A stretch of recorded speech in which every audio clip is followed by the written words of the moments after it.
Okay, guys, so we are going to continue our coverage over the Marvel event Empyre, and we are going to pick up with some tie-ins. Now, these tie-ins are the Fantastic Four tie-ins, which does make sense because the Fantastic Four do play a big role in this storyline, but these tie-ins are not about the Fantastic Four at all. You'll see what I mean as we go through this book.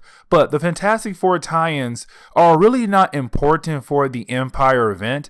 They're really more important for Dan Slott's run on the Fantastic Four. But with the Fantastic Four being away from Earth, of course, Dan Slott needs to focus on a different team of the Fantastic Four. And of course, you'll see what I mean as we go through this book. But this storyline really does focus on the children of the Fantastic Four. Because remember, at the very beginning of Empyre #1, Reed had thought it would be a good idea to send his two kids, Franklin and Val, back down to Earth because he realized that the Kree and the Skrulls are working together, but they're about to attack the moon. And so you have Reed send his kids back down to Earth. Now, Franklin and Val, they are not alone. Matter of fact, remember, in Empyre Fantastic Four #0, the Fantastic Four just adopted two new kids, and these two new kids are Jovan and Nakala. Now, these two kids are Kree and Skrulls, and we're going to learn a little bit more about them. Well, actually, not learn, but get reminded about their origin in this video as well. And the reason why I said get reminded about their origin is because, remember, these two kids who are Kree and Skrulls, they were bred differently. They weren't born your usual way. Matter of fact, they were born in a laboratory or being brought to life through some kind of ritual. And they were bred to be great warriors to fight against the other side. Because remember, in Marvel Comics for years and years and years, the Kree and the Skrulls, they have been at war for a very, very long time. But only recently, the two sides have come together to fight against, well, we now know, the Katati. But either way, these two kids, before the peace was made, they were bred to fight against one another. And matter of fact, when these two kids, Jovan and Nakala, when they came to life, they were chosen to be special, meaning that they were supposed to be a very powerful threat to be used by either side, the Kree or the Skrulls. But then we actually pick up at the moment in Empyre #1 where you had Reed tell Franklin and Val they need to go back down to Earth. Because with the Kree and the Skrulls, two of the most powerful empires in Marvel Comics, space empires in Marvel Comics, coming together to work together to actually attack the Earth's moon is way too dangerous for Franklin and Val. And so it's Reed making sure that his two kids are safe and sound. On top of that, he tells his kids to babysit the two new adopted kids as well. Also make sure to keep them apart, because with Nakala and Jovan, these two, they always want to fight against one another, because when they were made in that laboratory, they were told to kill the Kree or to kill the Skrull. And so these two characters, even though they're kids, they want to kill one another. But either way, you do have Reed being able to send all four kids back down to Earth. Now, while you have the children right now traveling back down to the Earth, that is the moment we actually pick up with some random monks. Now, these monks are minding their business until you have their leader say, it's about time. It's about time to release our secret and most deadly order, the Dark Harvest. And we have no idea what is the Dark Harvest, but we are about to learn about the Dark Harvest in this video right here. Now, while the kids are still traveling down to Earth, we also get reminded about Alicia Masters, the wife of the Thing. And on top of that, the wife of Johnny Blaze, which is Sky.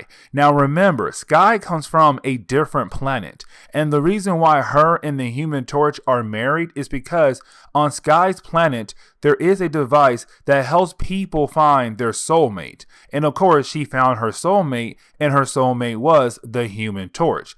But on that planet, the Human Torch and her technically got married. So right now they are a couple. But either way, you have Sky and Alicia Masters just hanging out. But that is the moment you have Franklin and Val call out Sky and Alicia to tell them they have a situation.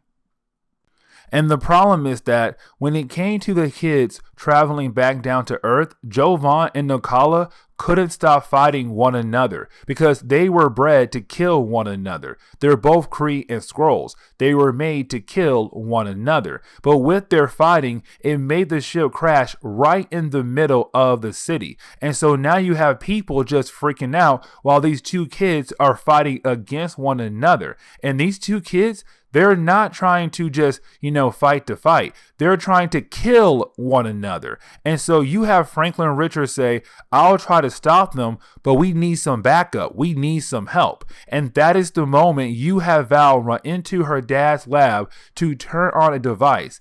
And this device calls up backup Fantastic Four members who could possibly take over the missing spots of the Fantastic Four to help protect the Earth. And so we see a few characters who could possibly be backup members of the Fantastic Four. But then you have Dan Slott give us a little bit more information about these Dark Harvest people because we actually pick up with them and we see them right now wanting to go after Jovan and Nakala because they are Kree and Skrulls and they feel like the Kree and the Skrull kids should be killed off. And so this Dark Harvest group is about to go find the two children the Fantastic Four had adopted and most likely try to kill them. But getting back over to the main problem of this storyline, which is that the two kids are fighting against one another, you do have Sky and Alicia Masters appear. Now, Alicia Masters, she does not have any powers at all. But this is really more of Val hoping that with Alicia Masters being an adult, maybe she can talk to the kids to calm them down, to stop them from fighting against one another. Now, when it comes to Sky, remember, Sky comes from a different world. But on her world, she was an elite warrior. And so Sky right now is going to try her best to stop both kids from fighting against one another. But let's not forget that Val Richards did call out to other people of the superhero community who were picked to be backup members of the Fantastic Four. And that is the moment we see that it's Wolverine and Spider-Man. They are going to answer the call. And so right now, they're going to go over there to help out Franklin and Val to stop these two kids from killing one another, but also possibly killing or hurting innocent people in their attacks. And so you have Wolverine and Spider-Man just swing over there to help out with this situation. Now, this is where things get even crazier because we actually jump back over to the two kids fighting against one another. Now, while the two kids are fighting against one another, that is the moment you have Wolverine and Spider-Man appear. Now, Wolverine does call out to Alicia Masters, but when he does that, Nakala, the Skrull girl, she heard the name Alicia Masters, and so she just stops.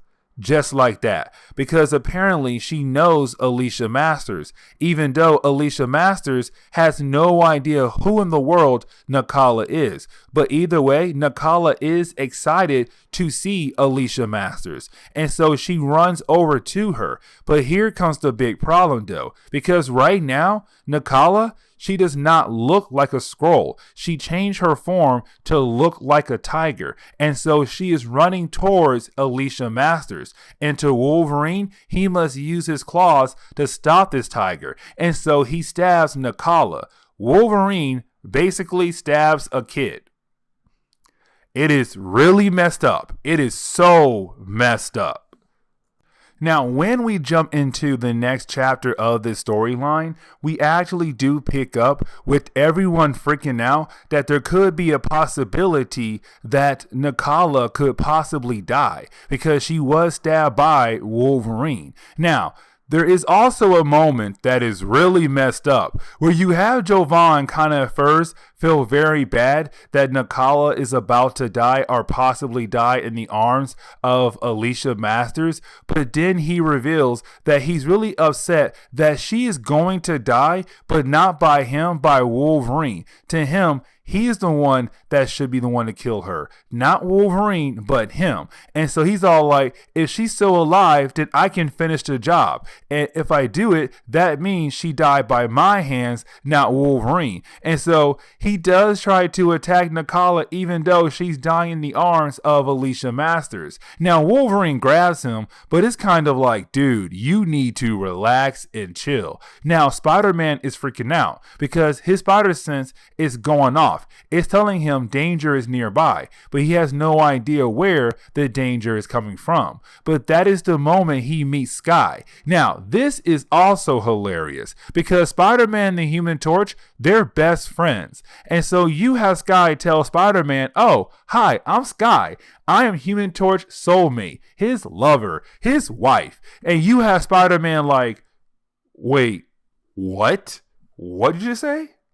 But before Spider-Man is actually able to get any kind of information about Sky and the Human Torch, well, that is the moment they do get attacked by the Dark Harvest. Now remember, the Dark Harvest is new, but the Dark Harvest also tell us that apparently they work for the Katatis. Now, we do not know why or how they work for the Katatis, but either way, the Dark Harvest, they're here to capture Jovan, the Kree boy. And so you have Spider-Man, Wolverine, and Sky trying their best to defend Jovan before he is taken by the Dark Harvest. But again, we have no idea why the Dark Harvest is here for Jovan.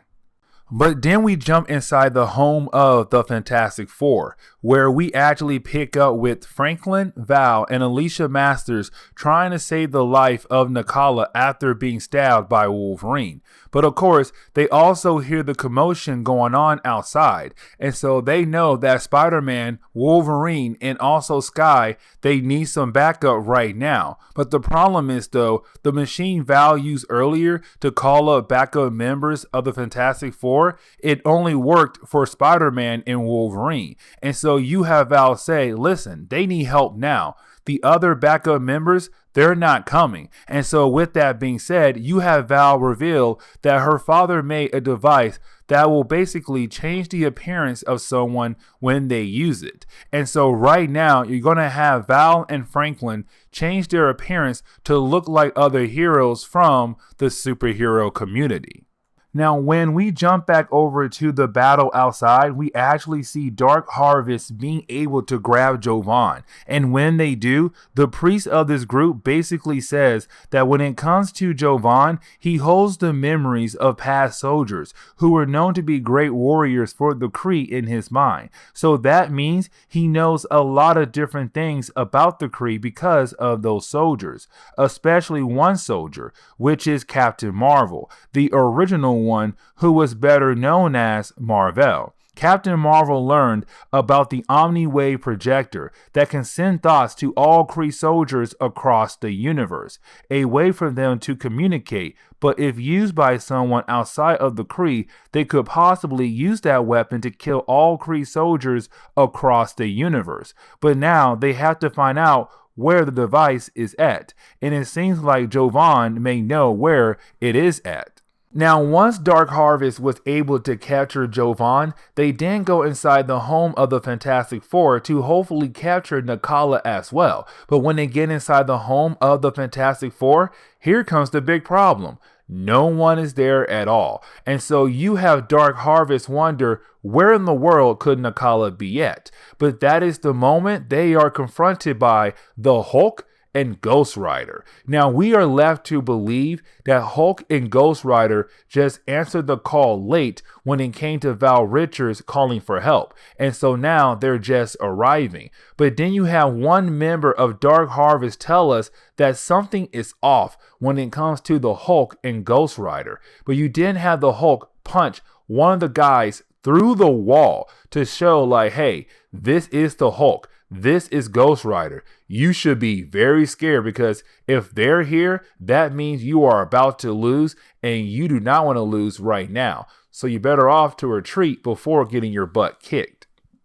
Now, after that, Dark Harvest realized they need to retreat. There is no way they can stay here and fight against Spider-Man, the Hulk, Wolverine, and Ghost Rider, and so they do leave. Now, after they do leave, you do have Wolverine and Spider-Man walk over to say hi. Now, when they do, that is the moment you have Franklin and Val reveal that they were the Hulk and Ghost Rider. By using Reed Richards' device to change their appearance to look like the Hulk and Ghost Rider, it was just good enough to make Dark Harvest leave for the moment. But now, they need to regroup and figure out how in the world they are going to save Jovan from Dark Harvest. Now, after the battle, you do have our heroes regroup and try to recover, but that is the moment you have Reed Richards actually call in to make sure that everything is okay. And of course, you do have Val tell her father everything that has happened, but that is the moment you have Val also tell her father about the system that she had used. That was basically a way for her to call in backup members of the Fantastic Four, but she said that the problem is only 2 people showed up, Spider-Man and Wolverine, and she was hoping that more people would show up. But that is the moment you have Reed tell Val that when he made the system, it was only made as a way to kind of fill in empty spots of the Fantastic Four. And so the system must have thought that Franklin and Val were actually 2 members of the Fantastic Four, meaning that only 2 slots needed to be filled up. And so that is why only Spider-Man and Wolverine showed up. And so with that being said, it's Reed telling his daughter and Franklin and Spider-Man and Wolverine that for the time being, you guys are now the new Fantastic Four, and you now must complete your next mission, your next adventure. So good luck. Now, when it comes to the last tie-in for Fantastic Four for the Empyre event, it does take place way later in the Empyre event, but we can go ahead and throw it into this video right here so that we can go ahead and wrap up all the tie-ins for Fantastic Four in one singular video.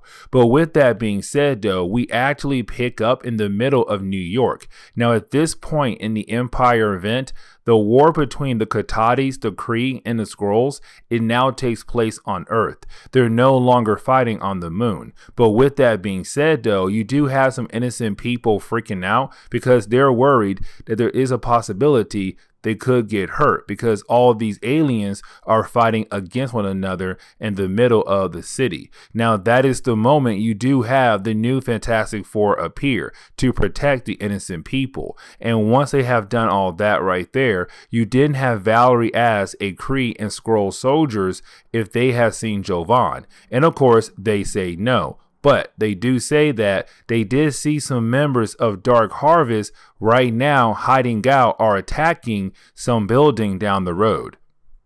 Now, when the Fantastic Four do arrive at that building where apparently the Dark Harvest members were at, when they get there, they couldn't find out Dark Harvest is already gone. But of course, the building they were attacking belongs to Alchemax. Now, Alchemax is one of the many companies in Marvel Comics, and sometimes they do some shady things and sometimes they don't. But either way though, now the big question is, why in the world was Dark Harvest attacking this building for? What were they looking for? And it doesn't take Valerie that long to realize what they took, and so now she is kind of worried, but she now knows what the Dark Harvest is trying to do and why they attacked this building. But of course, she does not tell us why. Now, technically, we do know why the Dark Harvest attacked that Alchemax building for and why they stole that part for, so that they'll be able to actually finish the Omni-Wave projector. Now, when it comes to the Omni-Wave projector, let me explain one more time in this video. It was a device made by the Kree as a way for the Kree to send thoughts to every Kree soldier across the universe. But now in the hands of Dark Harvest, who's working for the Cottadis, they can now send thoughts over to the Kree and the Skrulls, to make them fight against one another and to hopefully have both groups kill each other so that Katati can win this big war. And so that is the big problem right now. Now, of course, they're using Jovan as a way to power up the Omniwave projector to make every single Kree and Skrull soldiers fight against one another. Now, we do get this one page where we basically see Nakala freaking out because she was able to realize or able to sense that something is wrong with Jovan. And so she does trick Alicia Masters in thinking that she is actually Sky, and Sky is going to fly away to help out the new Fantastic Four. But in reality, it was Nakala using her Skrull's ability to change her appearance and voice to trick Alicia Masters to sneak away, while the real Sky is still laying in the hospital bed recovering from her wounds. Now, you do have Valerie Richards tell us about the part Dark Harvest stole from the Alchemax building, and she basically says that the part they stole was something they needed so badly, because if they're trying to send some kind of thoughts across the universe, they need that one particular part to send the thoughts across the universe. And so, of course, now with them having that part, they can actually do it. Now, that is the moment you do have Alicia Masters call in to the new Fantastic Four to tell them that Nakala has snuck away, and it seems like she's about to go try to help Jovan. Now, that is also the moment you have Wolverine say, "Don't worry, I have her scent. We can follow her scent to hopefully save her and possibly save Jovan as well." Now, actually, I do like this moment for Nakala, and the reason why I say that is because honestly, it's her getting some character development already in her short time in Fantastic Four. Because remember, before this video, our last Fantastic Four video, her and Jovan were fighting against one another at a casino. And the only reason why they fought against one another is because before Empyre, the Kree and the Skrulls were enemies. They hated one another. And so when it came to Jovan and Nakala, they were exactly the same. They hated one another. But when Jovan realized that Nakala is here to save him, and he's kind of like, why in the world are you trying to save me? You just got Catcher for one, but why in the world are you trying to save me? And that is the moment you have Nakala say, even though I hate your guts, even though I was made to hate your guts, for some strange reason, I feel like if I lose you, I lose everything. And it's her like saying like, they're basically brothers and sisters. Like, they care for one another. They want to protect one another. Even though they want to kill one another, they do not want anyone else to kill them. And so it's her kind of saying like, hey, I hate your guts, but you're kind of like a little brother to me. But either way, she also gets captured because she was trying to save Jovan, but she got caught and she got captured. Now, of course, you do have the new Fantastic Four arrive just in time to hopefully stop Dark Harvest and also their priests from reaching their goal by using the Omniwave projector to make the Kree and the Skrulls kill one another. And so when they do arrive, you have the priest actually do that. Now, the way he does it, though, is that he used his psychic powers to read the minds of Jovan and Nakala. And the reason why, because he's pulling up old memories where the Kree and the Skrulls have been fighting against one another before this book. And with that thought being sent to over every single Kree and Skrull across the universe, they're going to be reminded that there was a time the Kree hated the Skrulls, and the Skrulls also hated the Kree. And so it's the priest trying to make the Kree and the Skrulls kill one another to help Katatis win this war. Now, you do have Franklin Richards say to both Jovan and Nakala, they need to work together. And the reason why, because when they do, it's something beautiful. It's amazing. He says like, it's something that most people do not expect when it comes to a Kree and a Skrull, because he says, look, your two races have come together under one empire. That right there is a huge surprise. And with that being said, Now you guys are part of a major powerful empire in the universe. But if you guys work together like your two races did, then y'all can pull something amazing off. And that is the moment they do work together, because you have Franklin say, listen, do not live in the past where the Kree and the Skrulls hated one another. Why not try to build a better future like it is right now with the Kree and the Skrulls working together? And so with Franklin's words, it actually works and stopped the Kree and the Skrulls from killing one another. And honestly, this is how the story ends, because once you have the new Fantastic Four being able to free Jovan and Nakala from being held captive, at the same time with the Kree and the Skrulls no longer fighting against one another, you have the leader of the Katatis, which is Quay, get very upset with the priest of Dark Harvest, because he was really hoping that the priest could pull it off to make the Kree and the Skrulls fight against one another. But of course, the priest failed, and so Quay went ahead and killed off the priest. And so you now have the new Fantastic Four happy with everything basically working out. But this is where we are going to end today's comic book video. So please leave me a like down below and subscribe. Also, if you have any suggestions on books I should read, well, please let me know in the comments below, because you never know, your suggestion could be a future video down the road. But guys, I'll see y'all next time. Later.